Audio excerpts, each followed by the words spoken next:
Now that Turkey has taken delivery of the first part of its new Russian-made S-400 air defense system recently, we can say that the United States has lost the game.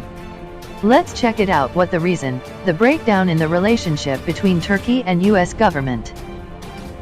If you want more interesting videos, please visit link in description section. Turkey has now become the first NATO country to procure a strategic weapons platform from Russia, despite intense US objections. Many US institutions, including the Department of Defense, the Department of State, and Congress, spent more than 2 years trying to dissuade Turkey from purchasing the system. While NATO treats Russia as a strategic threat, Turkey, a NATO member, has made a deal with Russia to satisfy its national security interests. For Russia, the benefits are twofold. It has now entered NATO's defense market and precipitated a rupture in the transatlantic alliance. By insisting on the Russian S-400 system, which is known to be incompatible with NATO security and defense requirements, Ankara has strengthened its relationship with Moscow. President Recep Tayyip Erdogan repeatedly underlined that Turkey and Russia would advance defense cooperation by working on co-produced alternatives of the S-400 rockets. He also stressed many times that Turkey would eventually acquire the next-generation S-500 Russian-made air defense missile system. Erdogan had described Ankara's S-400 purchase as one of the most essential defense agreements that Turkey has ever signed. He clearly regards it as something more important than just a simple arms acquisition. In addition to geopolitical concerns, Turkey must maintain a good working relationship with Russia because of Turkey's objectives in Syria. Two issues in Syria are critical for Turkey: the fight against the Kurdish YPG militia, which is linked with Turkey's outlawed Kurdistan Workers' Party in northern Syria, and the Turkish military presence in Syria's Idlib province.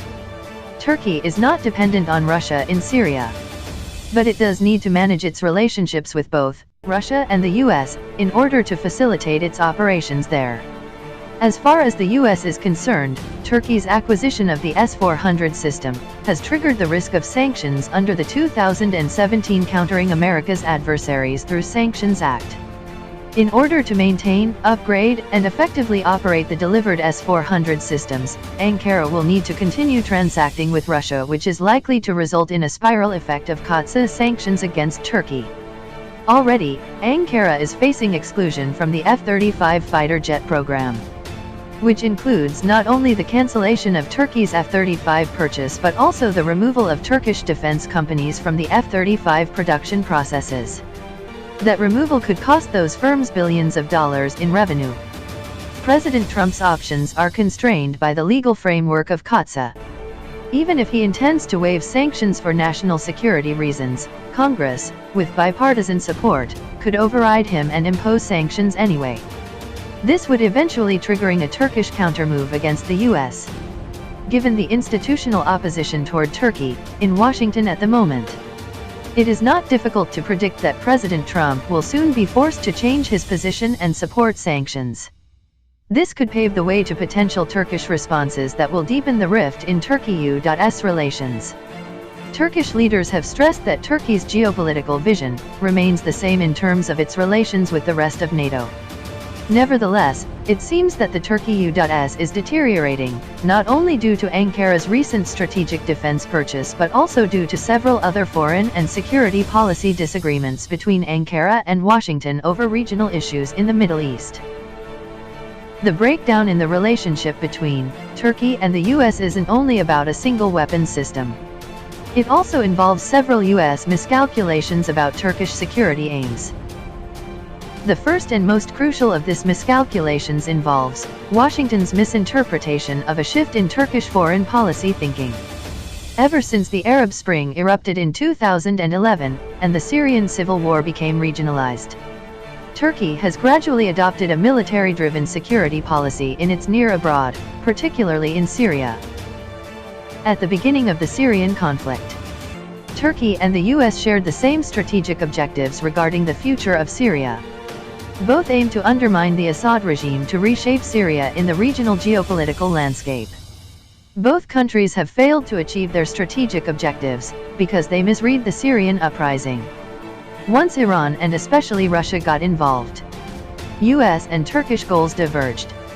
Turkey tried to avoid the spillover effects of the civil war, while the US shifted its policy following the emergence of the Islamic State. The US effort to counter Islamic State created many tactical, operational, and long-term strategic challenges for Turkey's national security and regional policy.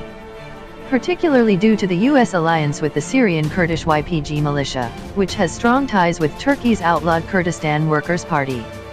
Turkey had to counter the Kurdish Workers' Party's urban insurgency in Turkey, while the US was supporting the Kurdish Assyrian affiliate. This eventually undermined Turkey's national security interests across the region. Following Turkey's July 2016 military coup attempt, Ankara's perception of US foreign policy changed. Not only was the US supporting the YPG, which has ties to the Kurdish Workers' Party, but it also did not support Ankara either by condemning the coup plotters, or cooperating in the extradition of Fethullah Gül, the man Turkish authorities believe planned the coup. Russia, however, was there to offer Turkey the S-400 systems. Even after a Turkish fighter jet shot down a Russian Su-24 attack aircraft along the Turkey-Syria border in November 2015. The second US miscalculation was making a false analogy between Turkey's attitude in 2015 regarding its attempted purchase of China's FD-2000 air defense missile system, and its decision to purchase the S-400 in 2017. Washington believed that Turkey would cancel the S-400 deal as it did in the case of the Chinese system, because of the interoperability problem and NATO's possible reaction. However, Turkey cancelled the FD-2000 long-range missile defense system contract in order to launch its own national air defense missile project. Furthermore, Ankara came to the conclusion that the Chinese system was not combat-proven and competitive, and the offer lacked technology transfer. More importantly, Turkey decided to purchase the S-400 in a much different geopolitical environment, both in terms of its relations with the US and Russia and the regional security landscape. The third US miscalculation was the belief that there was some disparity among Turkish state institutions regarding the S-400 acquisition. However, this belief was not correct. Even though the Turkish security establishment had some concerns over the potential geopolitical rift between Ankara and Moscow vis-a-vis different foreign policy issues, these worries were not perceived as a strategic challenge as compared to the harm that US policies were doing to Turkish national security. Since 2003, the US has gradually lost its reliability as a strategic security partner for Turkey. The S-400 purchase happened in part because multiple Turkish state institutions shared the same perception. In addition to the commonalities regarding S-400, the threat perception of the statecraft was also the same in regards to the US-Syrian policy. The US government failed to see the impact that changes in US strategy have had on Turkish thinking, rather than understanding Turkey's security concerns.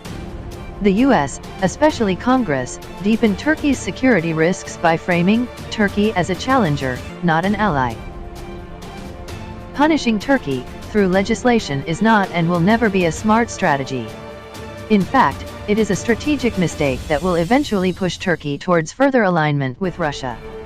The US has already lost its game with Turkey over the S-400. It is time for US institutions to reconsider their approach toward Turkey and try to understand the changing dynamics of Turkish foreign policy and security considerations.